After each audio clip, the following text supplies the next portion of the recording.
جس نے جیسا مانگا نا اللہ سے. اب یہ بھی کمال ہے کہ ہم اللہ کی راہ میں کوئی نیکی کریں, خرچ کریں, تو تمنا کیا ہے؟ اللہ مال بڑھ جائے, اے اللہ جنت مل جائے, یا اللہ تیری رضا مل جائے. دنیا میں کسی کو یہ تمنا کرتا ہے اللہ میں تیری راہ میں خرچ کر رہا ہوں, برکت دے دے, ہو سکتا ہے اس کے پیسے بڑھ جائیں, ٹھیک ہے. اس سے اوپر کیا بندہ مانگتا ہے؟ اللہ جنت مل جائے, اللہ ہو سکتا ہے اس کے بدلے اس کے 100 روپے خرچ کرنے پر جنت دے دے. مگر اس سے بھی بڑا سوال یہ ہے کہ اللہ اپنی رضا دے دے. یہ سب سے اچھی دعا ہے. یاد رکھیے, اللہ جس سے راضی ہو گیا اس کا تو دنیا بھی اچھی ہو گئی, آخرت بھی اچھی ہو گئی نا. اللہ رحمان دنیا والآخرہ. ہمیں اللہ سے چاہیے کیا؟ بندہ جو مانگتا ہے نا, جیسی طلب ویسی عطا ہے. اب مثال کے طور پہ کوئی بندہ اگر آپ کو آ کر کہے کہ صاحب کھانا کھلا دیں, تو آپ اس کو کپڑے نہیں دلائیں گے نا, آپ کھانا ہی دلائیں گے نا. کوئی آ کے کہتا ہے سر کپڑے چاہیے, آپ کپڑے دلائیں گے. اور کوئی آ کے کہتا ہے مجھے گھر چاہیے, تو نہ اس کو کھانا چاہیے نہ لباس چاہیے. جیسی مانگو گے. اچھا دنیا والوں سے زیادہ مانگو تو دنیا والے بھگا دیتے ہیں. اللہ کے خزانے تو تھوڑے نہیں ہے نا, اللہ سے تو مانگو. اور مزیدار دعا یہی ہے کہ اللہ سے اللہ کی رضا مانگے, اللہ سے اللہ کی عطا مانگے, اللہ سے یہ مانگے کہ اللہ جس حال میں تو راضی اس حال میں راضی.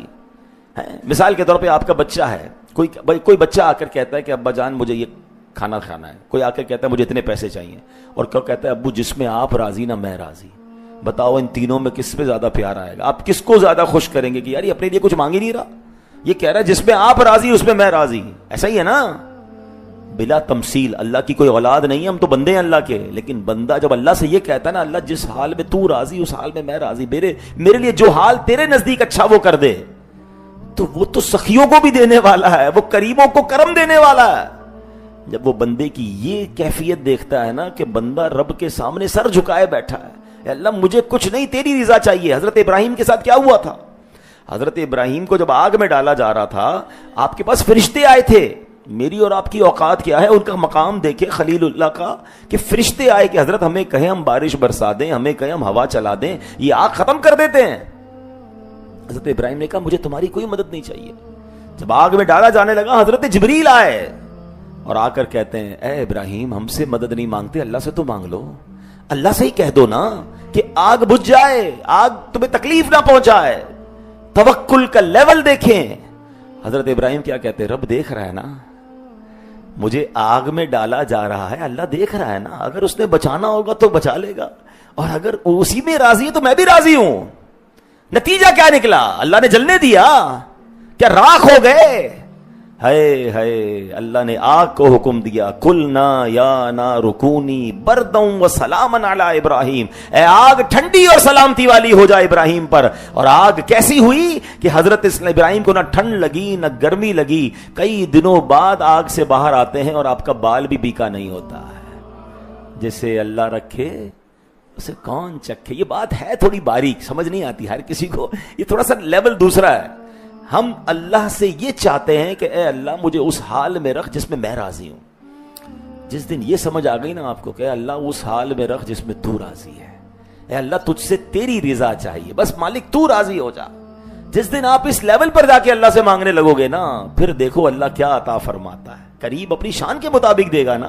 ہم تو اپنی حیثیت کے, مثال کے طور پہ کسی کے پاس گئے اور اس سے 500 روپے لے کر آ گئے. کوئی دوسرا کہے گا عجیب آدمی ہو یار, یہ تو 5 لاکھ بھی دے سکتا تھا, 500 لے کر آ گئے, ٹھیک ہے نا. اتنی بڑی پارٹی کے پاس گئے اور تم 5000 کا آرڈر لے کر آئے, یہ تو 5 کروڑ کا آرڈر دے سکتا تھا. ہوتا ہے نا کبھی کبھی, پتہ چلتا ہے یار اس کا تو لیول ہی اور تھا. ہم اللہ سے وہ مانگ رہے ہیں جو ہمارا لیول ہے. اللہ سے کہیں نا مولا اپنی شان کے مطابق عطا فرما, اے اللہ اپنے کرم کے مطابق عطا فرما. اے اللہ میرے گناہ تیری رحمت کے آگے کیا ہے, میں گناہگار, تیری رحمت کے آگے میں ذرہ بھی نہیں. تو اپنی رحمت کو دیکھ مالک, مجھے بخش دے, میرے گناہ معاف کر دے. اس کی رحمت, اس کی شان, اس کا مقام ہماری سوچوں سے وراء الورا ہے نا. وہ تو مقام عطا کرنے والا ہے. مگر ہم ہیں کہ ہماری وہ چھوٹی چھوٹی باتیں ہیں, ہماری اپنے مسائل ہیں. کاش یہ بات سمجھ آ جائے کہ حضرت بشر حافی نے جو بتایا کہ جس کو جو چاہیے تھا اللہ نے جنت میں وہ دیا نا. اسی طرح مولانا نقی علی خان اعلیٰ حضرت کے والد ہیں, فرماتے ہیں اے عزیز تیری قدر و قیمت تیری طلب پر ہے.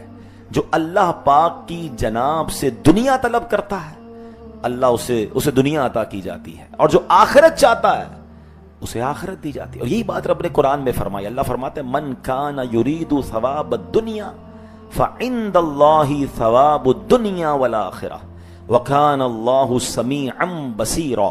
جو دنیا کا انعام چاہتا ہے تو دنیا اور آخرت کا انعام اللہ ہی کے پاس ہے اور اللہ ہی سنتا دیکھتا ہے. مزید فرماتے ہیں جو دنیا اور آخرت کو چھوڑ کر خدا کی طلب میں مصروف ہو جاتا ہے اسے اللہ پاک اپنے دیدار سے نواز دیتا ہے. کاش یہ بات سمجھ آ جائے کہ ہمیں اللہ کی طلب ہو جائے, اللہ کے دیدار کی طلب ہو جائے, اللہ کی رضا کی طلب ہو جائے, پھر دیکھیں اللہ کیا کچھ عطا فرماتا ہے. اے میرے پیارے اسلامی بھائیوں, اب ہم نے سنا تھا الثواب جزاء الطاعہ, یعنی نیکی کے بدلے کو ثواب کہتے ہیں. اب یہ بھی یاد رہے کہ دنیا میں بھی جو نعمت ملتی ہے نا کسی نیکی کے بدلے, ہم نے کسی کے ساتھ بھلا کیا, ہمارے ساتھ بھلا ہو گیا, ہم نے مال خرچ کیا, اللہ نے برکت ڈال دی, ہماری بیماری ٹل گئی, ہماری بلا ٹل گئی, یہ بھی ثواب ہے. یہ ثواب الدنیا ہے, اور آخرت میں انشاءاللہ جو اجر ملے گا وہ آخرت کا ثواب ہے. تو اے میرے پیارے اسلامی بھائیوں, اسی کو قرآن میں رب فرماتا ہے من کان یرید ثواب الدنیا فعند اللہ ثواب الدنیا والآخرہ, جو دنیا کا انعام چاہتا ہے تو دنیا اور آخرت کا انعام اللہ ہی کے پاس ہے.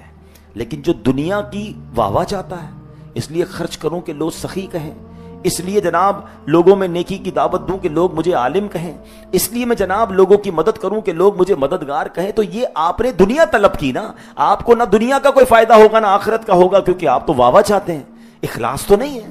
نہیں, اللہ کی رضا, اللہ قبول فرمائے اسے اور مجھے دنیا اور آخرت کی برکتیں عطا فرمائے.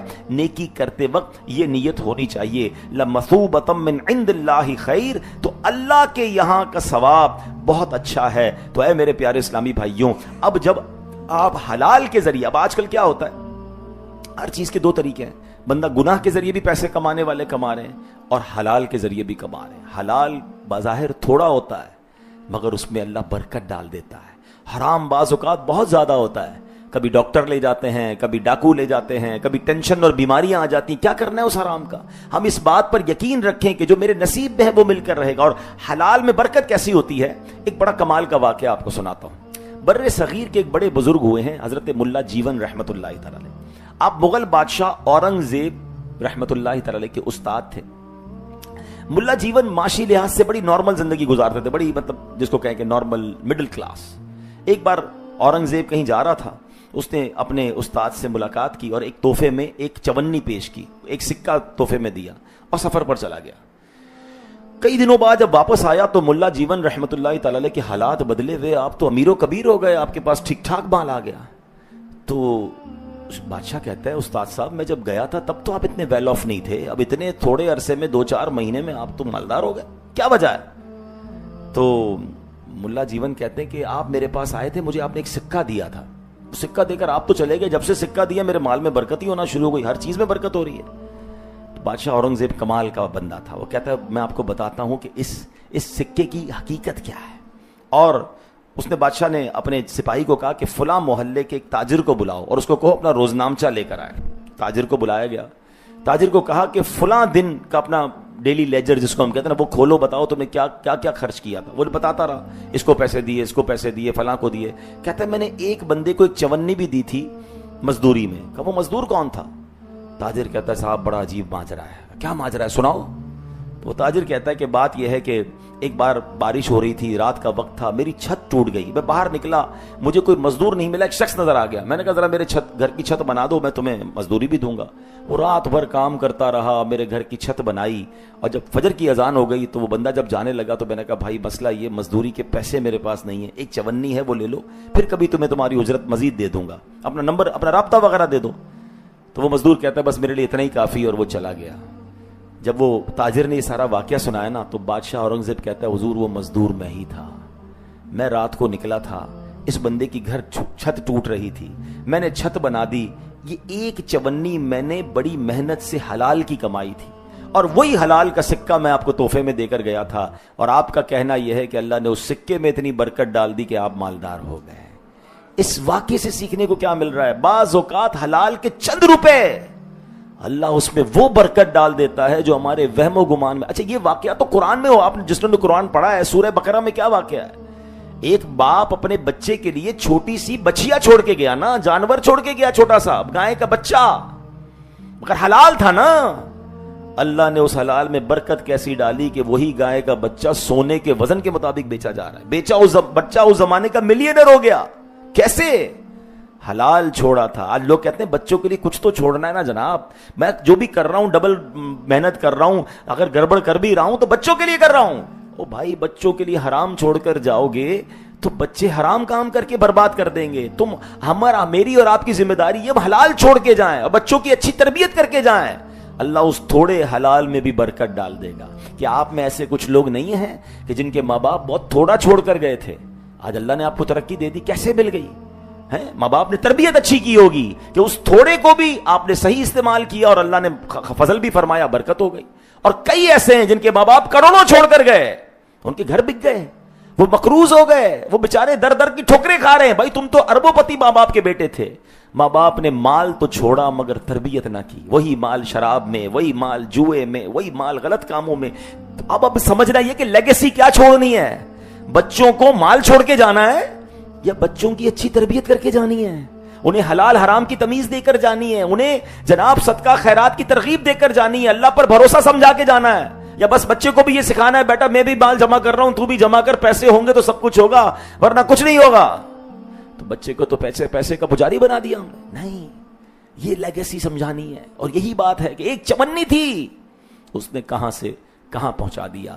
اللہ کرے یہ بات ہمیں سمجھ آ جائے اور ہم اس کی برکتیں حاصل کر لیں. ایک اور حدیث سن لیتے ہیں اور پھر انشاءاللہ ہم بیان کو کمپلیٹ کرتے ہیں. لوگ کہتے ہیں نا یار کہ کیا کریں, آپ تو کہہ رہے ہیں لیکن اب رشوت کا زمانہ ہے, کوئی نہ کوئی جناب کسی کو نیچا کروں گا تو میری معاملہ آگے بڑھے گا. آج کل شرافت کا دور نہیں ہے, ملاوٹ نہ کریں تو مال بکتا نہیں ہے, جھوٹ نہ بولیں تو سودا نہیں بکتا, سبھی لوگ کر رہے ہیں تو ہمیں کرنا پڑتا ہے. نہیں, سچ کے راستے ہیں. اور اب میں آپ کو ایک حدیث سنانے جا رہا ہوں. اگر آپ اپنی مشکل آسان کرنا چاہتے ہیں, اپنی پریشانی دور کرنا چاہتے ہیں, حدیثوں میں ہمیں راستے بتائے گئے ہیں. اب اگر آج اس حدیث کو سمجھ لیں تو بہت ساری مشکل آسان ہو جائے گی. اللہ کے حبیب علیہ الصلوۃ والسلام فرماتے ہیں من نفس عن مسلم کربۃ من کرب الدنیا نفس اللہ عنہ کربۃ من کرب یوم القیامہ. جس نے کسی مسلمان کی دنیاوی پریشانی دور کی, اللہ پاک قیامت کی پریشانیوں میں اس کی پریشانی دور کر دے گا. ومن یسر علی معسر یسر اللہ علیہ بالدنیا والآخرہ. جس نے تنگ دست کے لیے آسانی مہیا کی یعنی مہلت دی, اللہ دنیا اور آخرت میں اس کے لیے آسانی پیدا فرما دے گا. واللہ فی عون العبد ما کان العبد فی عون اخیہ. جو دنیا میں کسی مسلمان کی پردہ پوشی کرے, اللہ پاک دونوں جہاں میں اس کی پردہ پوشی فرمائے گا. اور بندہ جب اپنے مسلمان ومن ستر علی مسلم ستر اللہ علیہ فی الدنیا والآخرہ, کہ اگر بندہ کسی مسلمان کی پردہ پوشی کرے, اللہ اس کی دنیا اور آخرت میں پردہ پوشی کرے گا. واللہ فی عون العبد ما کان العبد فی عون اخیہ. اور بندہ جب تک اپنے مسلمان بھائی کی مدد کرتا رہتا ہے, اللہ پاک بھی اس کی مدد کرتا رہتا ہے. مل گیا نا فارمولا.